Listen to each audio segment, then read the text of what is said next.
మొదటి నూతన పునరుద్ధాన దినం. ఈరోజు దేవుని యొక్క సన్నిధిలో ఉన్న మనమందరం కూడా క్రీస్తు శరీరంలో క్రీస్తు రక్తంలో పాల్గొనబోతూ ఉన్నాం. జాగ్రత్తగా గమనించండి. ఈ 2024 నూతన సంవత్సరము దేవుడు ఒక నూతనమైనటువంటి ఆశీర్వాదాల చేత మనల్ని ఆశీర్వదించాలి అని మన యొక్క సంఘంలోనికి నూతనంగా రక్షించబడి బాప్తిజం తీసుకున్నటువంటి సుసన్న మన మధ్యలో ఉంది. దేవునికి స్తోత్రం కలుగును గాక. హల్లెలూయా. ఇది మొదలుకొని మన సంఘ సహవాసంలో కూడా ఈ 2024 నూతన సంవత్సరము దేవుని యొక్క సన్నిధిలో సుసన్న క్రీస్తు యొక్క శరీరంలో క్రీస్తు యొక్క రక్తంలో పాల్గొనబోతూ ఉంది. ఇది మొదలుకొని దేవుడు సుసన్నను అత్యధికంగా దీవించి ఆశీర్వదించును గాక. పరిశుద్ధ లేఖన భాగంలో నుంచి దేవుని యొక్క వాక్యాన్ని మనం చదువుకుందాం.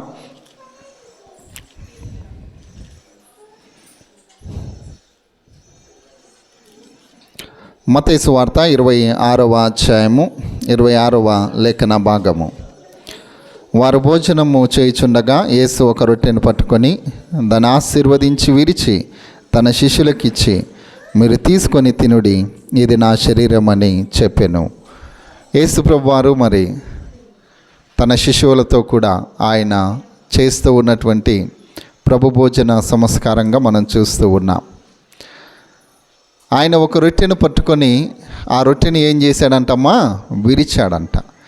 విరిచే ముందు యేసు ప్రభువారు చేసిన గొప్ప అద్భుతమైనటువంటి ఆశ్చర్యమైనటువంటి సంఘటన ఏంటి అనంటే, ఆయన దానిని ఆశీర్వదించి అనే మాటను మనం చూస్తూ ఉన్నాం.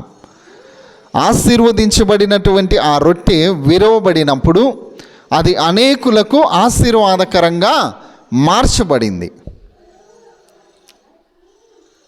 ఈరోజు క్రీస్తు యొక్క శరీరము క్రీస్తు యొక్క రక్తము మన మధ్యలో ఉంది అనంటే, ఈ క్రీస్తు శరీరము ఆశీర్వదించబడినటువంటి శరీరం.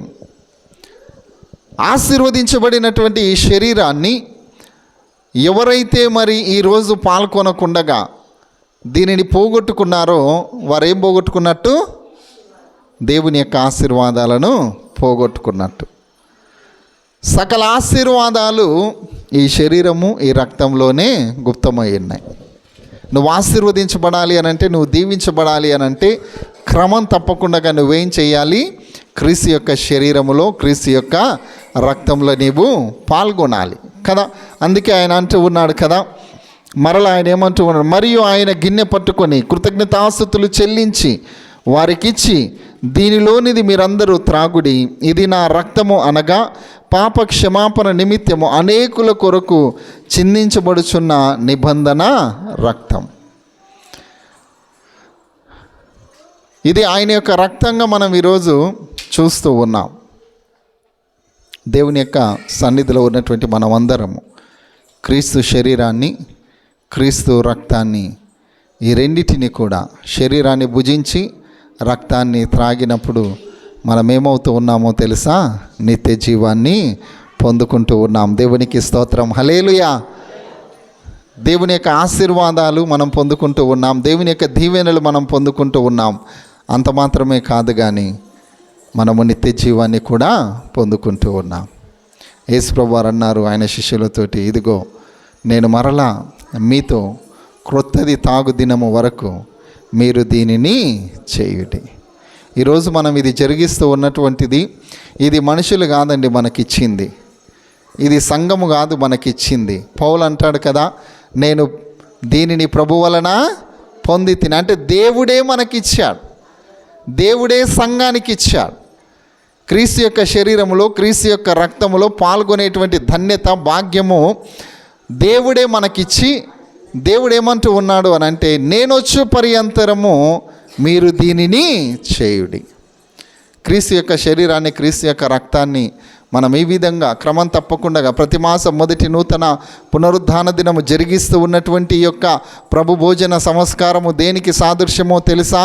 ఆయనను సిలువను గూర్చిన వార్తను మనం ఏం చేస్తూ ఉన్నామో ప్రకటన చేస్తూ ఉన్నాం.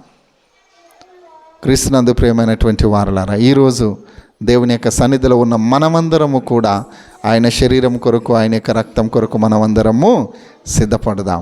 అపోస్తులైనటువంటి పౌలు కొరింథీ సంఘానికి రాస్తూ 11వ అధ్యాయంలో ఆయన కొన్ని విషయాలను తెలియజేస్తూ ఉన్నాడు. ఎవడైనాను సరే అయోగ్యముగా ఆయన యొక్క శరీరములో, ఆయన యొక్క రక్తములో పాల్గొనకూడదు. తమ్మును తాము పరీక్షించుకొని ఒకవేళ దేవునికి అయిష్టమైనటువంటివి ఏమైనా ఉంటే వాటిని తీసివేసుకొని మనం ఏం చేయాలి? క్రీస్తు యొక్క శరీరములో, క్రీస్తు యొక్క రక్తంలో మనము పాల్గొనాలి. కాబట్టి దేవుడిచ్చిన ఇటు గొప్ప భాగ్యాన్ని మనమందరం కూడా ఈ 2024 నూతన సంవత్సర కాలం అంతా కూడా, మొదటి నూతన పునరుద్ధాన దినములో కూడా మనమందరం ఇదే విధంగా పాల్గొని